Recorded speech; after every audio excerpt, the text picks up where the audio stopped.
Hey, how's it going, and welcome to episode 2 of my comprehensive Girls und Panzer review series. Today we are naturally moving on to episode 2, but before we can get into the actual episode, we have the opening with the song Dream Riser. I always look forward to this bit in the beginning where the singer goes, "I just feel my wind, I just feel my shine." Look forward to my Dream Riser cover coming never. It's a pretty decent opening. It's not one of my all-time favorites, but it gets the job done. It has shots of pretty much every character, and I especially like the part of the main team getting into position while the music syncs up to them. The part towards the end where all the enemy commanders flash by is also nice, and there's a good balance between the tank stuff and showing off the characters. But it ultimately accomplishes the goal of getting me excited to watch an episode, so it works. The episode basically begins with a tank hunt, since they only actually have one beaten up shitty tank, and it's fun to see how ramshackle of an operation this all is. It's a team where nobody really knows how to operate the tanks, and there's also no tanks. It makes for a great underdog story, which throughout the course of the show becomes one of its most compelling elements. You really want to see them go from nothing to the top. Throughout the first episode, you might have noticed a certain scruffy-haired cutie kinda just hanging out. And it's funny to think that when I watched this show all those years ago, I had no idea she would end up being my favorite female character of all time. This is, of course, Yukari Akiyama. I'm going to be talking about Yukari a lot throughout the series since, she is my favorite female character. But Yukari is an unabashed tank fanatic. They really are the great passion of her life. And although I don't necessarily share the same ferocious tank love she does, Yukari is very easy to relate to since everybody has something they're maybe a bit obsessed with. And it really does bring a smile to my face seeing her get so excited. In a way, Yukari's passion for tanks helps the audience develop a similar interest in the subject and investment in the overall setting. She's like a little encapsulation of the writers going, "Hey, here's why tanks in military history are cool."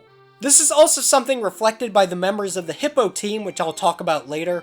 But either way, I think part of why Yukari is such a popular character is because of how easy it is to self-identify with her. Just like how I personally think girls fighting in tanks is the most radical concept ever, Yukari feels the same way. So I think it's natural to end up putting yourself into her shoes throughout the course of the show. I find the tank hunt at the beginning is cut a bit shorter than I would have liked it to be. I think it would have been a great opportunity to show off more of the individual team's personalities and approaches to solving problems. It works fine as it is, being a rather brief showing of how they found the tanks, but I think a version with more dialogue would have been more interesting. It also would have helped us form more of a connection with the tanks themselves, since the characters would have had to go through a bit more to try and get them. The girls ultimately end up finding 4 more tanks to add to the arsenal, and cleaning the tanks allows for the appearance of boobies. Luckily, the fan service is more or less kept to a minimum throughout the show. It definitely pops up from time to time, but with an all-female cast like this, it's bound to happen at some point.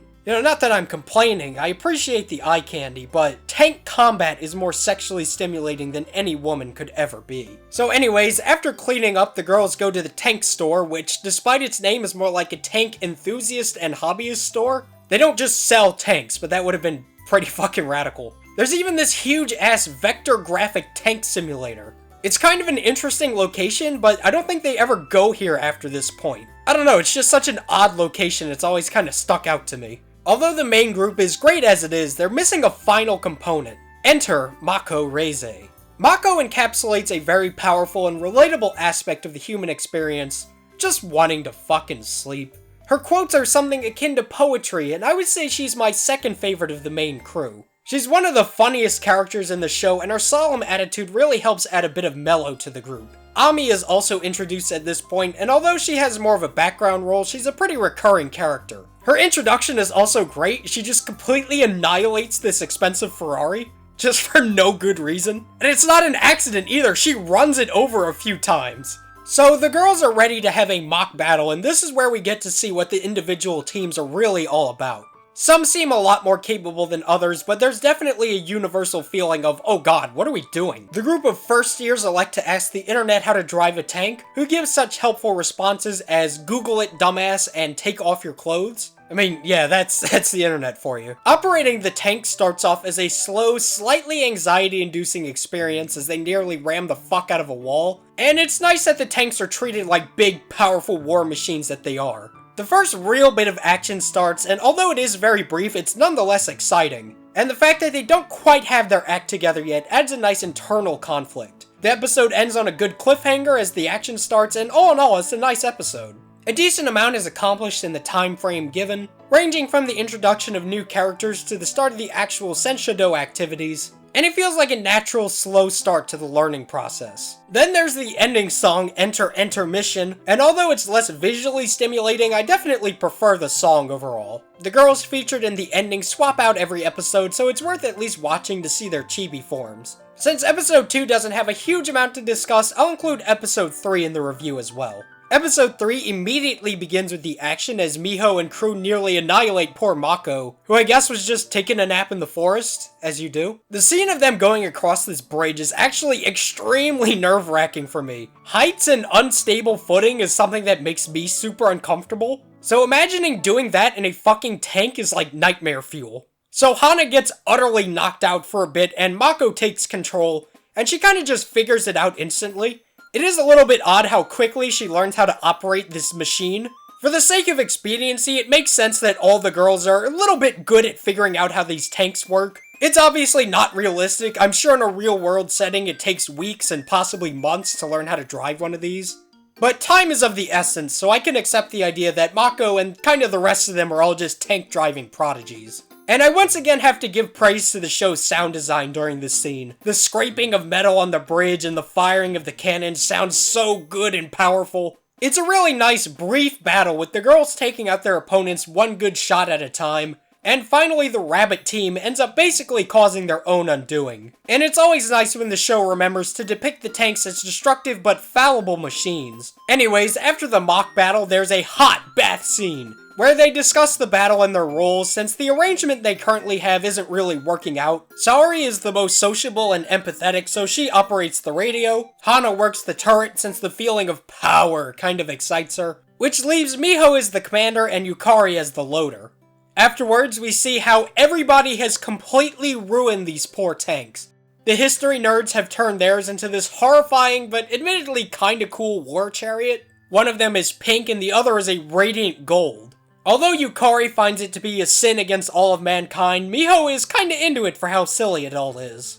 It also reflects how the girls aren't quite taking this seriously yet, although they probably should get their acts together. The stakes are a lot higher than they realize. Up to this point, I haven't really mentioned a lot of the side characters since it's a little difficult finding a good moment to talk about them, but I'll take a second to mention Momo, who's a character I like a lot. She's kind of a hybrid between a stoic glasses girl and an absolute frantic maniac.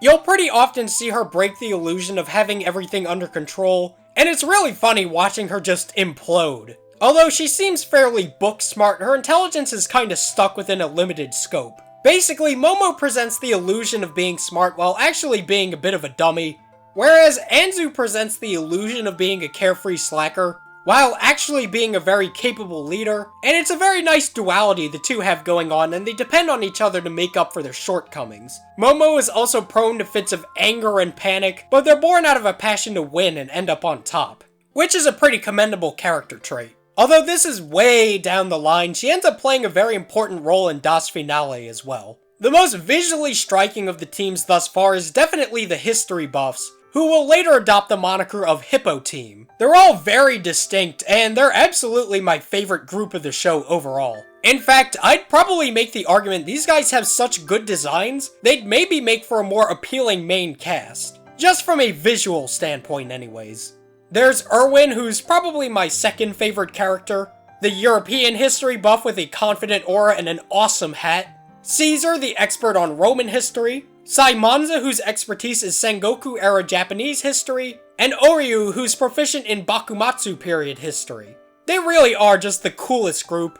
They're just a team of chuny history nerds, and their constant references to past battles and events is always charming, even if I don't know what the hell they're talking about most of the time. They're also based on a real Japanese subculture called Rekijo, which is an abbreviation of the phrase history-loving girls, which is apparently a fairly popular thing in Japan. Where's my Rekijo GF though? For real, for real. Either way, they're a real joy to watch since they really love what they're doing. They're just living out their fantasies of engaging in battle while pretending to be famous generals and conquerors. Later on, the girls from St. Gloriana arrive, led by Darjeeling, who's one of the most popular characters in the show, and for good reason. She has a simple but really nice design and a fun personality, but I'll talk about her and her team in greater detail next time. Episode 3 is another good one. It has a nice pace to it, and I'd say 3 episodes really is the magic number before starting the battles against other schools. Enough time is given to set up the character's setting, and get some experience under the girls' belt while still having this feeling of, oh god, are they ready for this? Anyways, next time we'll cover episode 4 and the first real, not really, cause it's still a mock battle, but it's at least a fight against another school. Anyways, I hope you all enjoyed. I'll see you guys next time.